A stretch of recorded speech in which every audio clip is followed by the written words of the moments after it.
अस्सलाम वालेकुम, hopefully you are fine. आज हम स्टार्ट करते हैं lecture number 39। Lecture number 39 start करने से पहले सबसे पहले हमें पता होना चाहिए web events. Web event also have an event object like just like desktop event. जो वेब इवेंट्स होते हैं वो इवेंट ऑब्जेक्ट की तरह ही होते हैं, जैसे कि डेस्कटॉप इवेंट ऑब्जेक्ट। ठीक है, उसके बाद नीचे आ जाता है EVT डॉट प्रिवेंट डिफ़ॉल्ट और return false to stop normal behaviour. सबसे पहले ये है कि आपको ना ये MCQ में आ जाएगा कि हमने अगर बिहेवियर को स्टॉप करना है, ठीक है, नॉर्मल बिहेवियर को स्टॉप करने के लिए कौन सा प्रोग्राम होगा। तो ये नीचे डिफरेंट लिखे होंगे, तो आपको ये याद कर लें। EVT डॉट प्रिवेंट डिफ़ॉल्ट होगा तो ये होगा स्टॉप नॉर्मल बिहेवियर। ठीक है, उसके बाद अगर हमने रिमूव इवेंट्स करने हैं तो हमारे पास ये इतना प्रोग्राम होगा। $, Single quotation dot tab button और सिंगल कोटेशन में ये, क्योंकि ये JQD का इसे सिंगल कोटेशन में लिखेंगे, और डॉट अनबाइंड और डॉट क्लिक। ये जो सा था ये रिमूव करता है इवेंट्स को। ये आपको 2 मार्क्स के क्वेश्चन में भी आ सकता है और ये जो है ना आपको MCQ में भी आ सकता है। उसके बाद आ जाता है default event bubbling and can stop it. इसका ये मतलब है कि जब हमने फास्ट स्टॉप करना है डिफ़ॉल्ट इवेंट बबलिंग को तो हमने क्या करना है, EVT डॉट स्टॉप प्रोपोगेशन। इतना ये सिर्फ प्रोग्राम है। ठीक है, ये ज़्यादा मुश्किल नहीं है, ये इसीलिए MCQ में आ जाते हैं और 2 मार्क्स के क्वेश्चन भी आते हैं, क्योंकि बहुत छोटे छोटे जो है ना वो प्रोग्राम देते हैं शॉर्ट में, और MCQ में भी ये आ जाते हैं। उसके बाद है generic way to bind events. और 2 इवेंट्स को बाइंड करने के लिए हमने कौन सा जेनेरिक वे है ये आप लोगों ने याद करना है। $#सेलेक्टर डॉट बाइंड क्लिक माई डाटा फंक्शन। इतना बस याद करना है आपने 2 इवेंट्स को जब बाइंड करना है। ठीक है, उसके बाद आपके पास मैं आपको बता देती हूँ कि सिलेक्टर क्या होता है। जहाँ ये जो डॉक्यूमेंट लिखा होगा ना $$ और डॉक्यूमेंट, ये इसका मतलब है ये सिलेक्टर है। डॉट क्लिक का मतलब है ये इवेंट है, और ये जो फंक्शन है इसका मतलब फंक्शन है। ठीक है, इसके बाद आ जाता है बहुत इम्पोर्टेंट MCQ। इसमें आ जाते हैं आपको मतलब दो तो पक्के आ जाते हैं, इसमें से 1-2 पक्का हर बच्चे को आता है।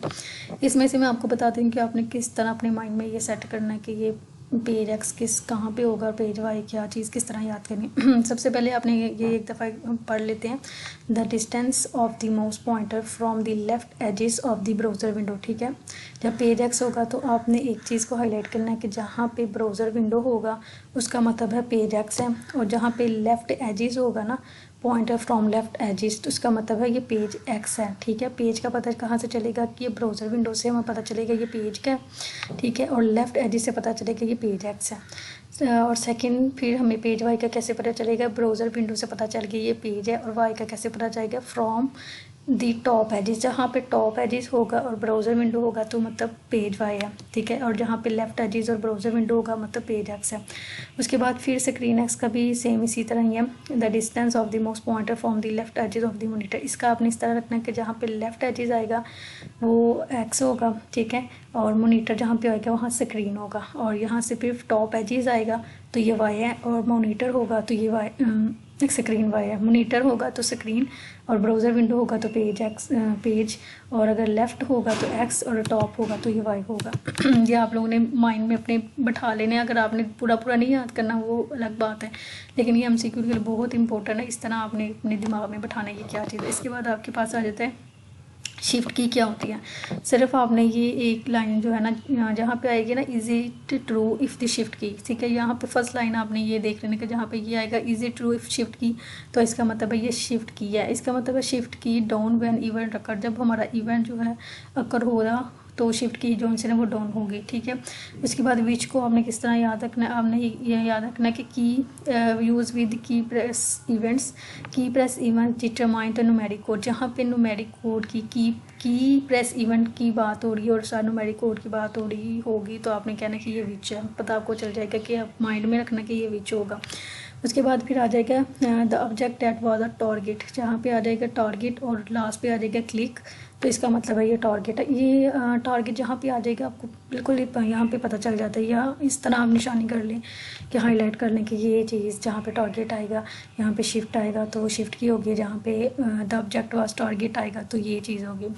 उसके बाद ये डाटा क्या है, डाटा का बहुत इंपॉर्टेंट है और सम टाइम बहुत आता है तो हमें समझ नहीं आती है। हम ना 37 लेक्चर में पहुँच जाते हैं कि ये शायद 37 वाले लेक्चर में से है, लेकिन हमें पता ही नहीं चलता कि नीचे ये ऑप्शन इसका डाटा होगा। इसको बहुत ध्यान से आपने पढ़ना, ये बड़ा जो वर्चुअल वाले हैं वो कंफ्यूज करते हैं, क्योंकि JQD की बात हो रही है और बहुत से पीछे हम जितने भी लेक्चर पढ़े हैं वो JQD पे ही है।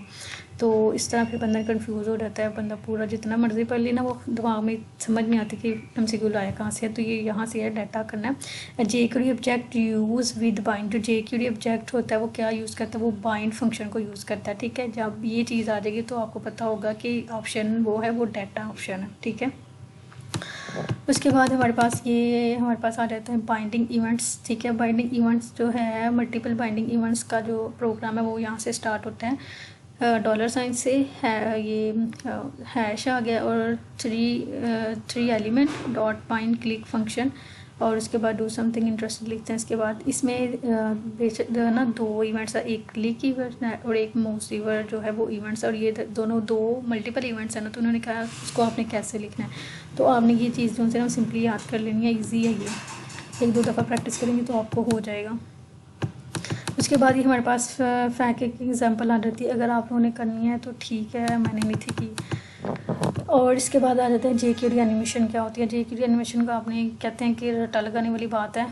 ठीक है, वैसे आता मुश्किल ही है, लेकिन अगर आ जाए तो आपने ये चीज़ याद करनी है। सबसे पहले आपने ये याद करना है $साइन, सिंगल कोटेशन एलिमेंट और डॉट फेड आउट और स्लो। ठीक है, ये इतना एलिमेंट फिर आपने अपने माइंड में याद रख लेने का, जहाँ पे JQD एनिमेशन होगी वो फास्ट, नॉर्मल, स्लो और नंबर ऑफ MS होगी, फास्ट, नॉर्मल, स्लो और नंबर ऑफ MS। इसके बाद डिफ़ॉल्ट होगा 200, 400, 600, इसका डिफ़ॉल्ट होगा।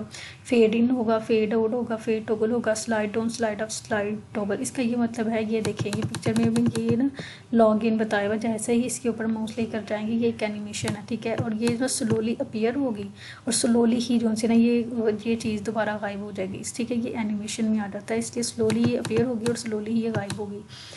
और इसके बाद ये आ जाता है हमारे पास लॉग इन स्लाइड का एग्जांपल आ जाती है पूरी, ये भी आपने कर लेनी है। उसके बाद आ जाता है मोस्ट इम्पोर्टेंट MCQ है। सम टाइम इतना पढ़ते हुए बंदे को मिस हो जाता है। अक्सर हमारे पास जो है ना वो इस तरह आ जाता है कि जावास्क्रिप्ट डज नॉट अंडरस्टैंड। ठीक है, वो किसको अंडरस्टैंड या नहीं करती, वो हाइफन E1 को अंडरस्टैंड नहीं करती। जावास्क्रिप्ट भी हमने बहुत कुछ पढ़ा हुआ है, लेकिन फिर हम जो है ना हमें समझ नहीं आती कि ये कहाँ पे है। तो या आपने ये MCQ है बहुत इंपॉर्टेंट, आपने कहना कि JavaScript does not understand hyphen, JavaScript इसको हाइफन को अंडरस्टैंड नहीं करती, और ये भी सारी याद कर लेनी है। डॉट प्लस इज इक्वल और माइनस इज इक्वल।